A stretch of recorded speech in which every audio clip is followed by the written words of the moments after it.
আসসালামু আলাইকুম, সবার কী অবস্থা, কেমন আছেন? আশা করি ভালো আছেন। আলহামদুলিল্লাহ আমরাও ভালো আছি। চলে আসলাম নতুন একটা ভিডিও নিয়ে। তো আজকের মেঘলা মেঘলা ওয়েদারে কার কী অবস্থা, কারণ প্রচণ্ড শীত করতেছে আজকে আবার। কারণ এত মানে কুয়াশা, আজকে কোনো রোদ নাই, তারপর আছে বাতাস। আর আমার বাসাটা যেহেতু মানে উত্তর দিকের জানালাটা আছে, তো এই কারণে একটু বেশি বাতাস। দেখেন বারান্দার অবস্থা, কাপড় চোপড় যা ধুইছি, রাত্রে ধুইছি, গতকালকে সকালে ধুইছি, রাত্রে ধুইছি, যা ধুইছি সব এই যে ভিজা শুকায়নি। আর এই দেখেন বাইরের কী অবস্থা, মনে হয়তো সবারই একই অবস্থা। তবে আছে কিছু কিছু জেলায় একরকম হয় না।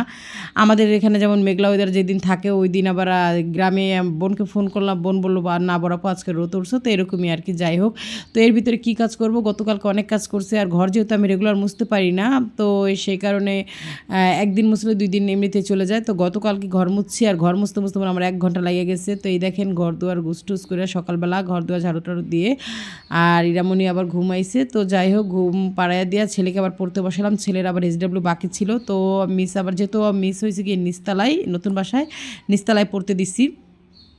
তো এখন আবার ছেলে পড়তে যাবে। মিস বললো যে গতকালকে বলে গেছে ওর মা যে বিকাল 3টা বাজে দিতে পাঠাইতে, ওরা একটু বাইরে যাবে। আর তো এখন আবার এইসব বইলা গেলো যে এখন দিয়ে আসতে। আর যাই হোক, এখন লেখাটা ওদের বাসায় গিয়ে লিখবে, ওকে দিয়ে আসবো। আর ইয়ামিন গেছিলো ময়লা দিতে। দেখেন যে আসলে সারা ঘর টাইস করে, এই পাকঘরটা টাইস করে নেয়। দেখেন তো মনে হয় ভিডিওর ভিতরে একেবারে বাজে হয়ে গেল। এখন যেহেতু আমার ঘরের ভিতরেই মানে আমার ভিডিওর ভিতরে আমার ঘর দুয়ার সব, আর আমার পাকঘর, সেটা তো দেখানোই লাগবে, কিছু করার নাই। আমার পাকঘরটা দেখলে মনে হয় জানি সব কিছু অগোছালো। তো যাই হোক, এখানে এই যে বড় ভাই থাকলে কাজেই দেয়। ইয়ামিনটা বলছি তুমি আর একটু লেখাও, ও আবার লেখাইতে বসছে। তো এখন যেহেতু লেখা নয়, বললাম লেখানো দরকার নেই, তারা দিয়ে আসতে বলতেছে। তারা আবার বাইরে যাবে, মানে ওরে পড়া শেষ করে তারপরে বাইরে যাবে। তো এই যে ইয়ামিন ওরে দিতেছে। তারপরে মানে ফু আবার একটু মিস আবার দুষ্টামি করছে যে ওকে পানিশমেন্ট দেওয়া হবে। এই কারণে বলতেছে যে আম্মু তুমি আমার সাথে চলো, কান্নাকাটি করতেছে। তারপর আমি আবার মিসের বাসা আমারও যাওয়া লাগলো। আর ইয়ামিন এই তো ওদের দিয়ে আসলো। আর আমাদের বাসার সামনে দেখেন কতটা জায়গা, অনেকটা খোলামেলা জায়গা। দেখেন খুব ভালো লাগে আসলে এই জায়গাটা। তবে যেহেতু আমরা এখানে নতুন, কারো বাসায় তেমন যাই না, তো এই তো মাঝে মাঝে আন্টি যখন ছাদে আসে, ছাদটা আবার তালা মারা থাকে এই সাইডটা।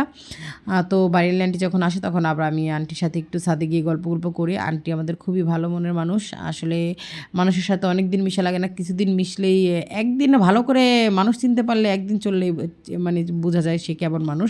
তো এই যে ইফু বসে পড়ছে ওর টিচারের বাসায়। আর এই যে ভাবি আবার দেখেন যে ইলেকট্রিক চুলায় রান্না করতেছিল। আমি বললাম যে ভাবি এটা কেমন দাম, মানে কবে নিছেন বা কতই, একটু গল্প করতেছিলাম, যেহেতু আমারও নেওয়ার ইচ্ছা একটা ইলেকট্রিক চুলা। তো যাই হোক, এই যে অথই ইরফানের মিস, মাশাল্লাহ ও কিন্তু খুব কিউট, ঠিক না? আমার কাছে ওকে খুব ভালো লাগে আসলে। মেয়ে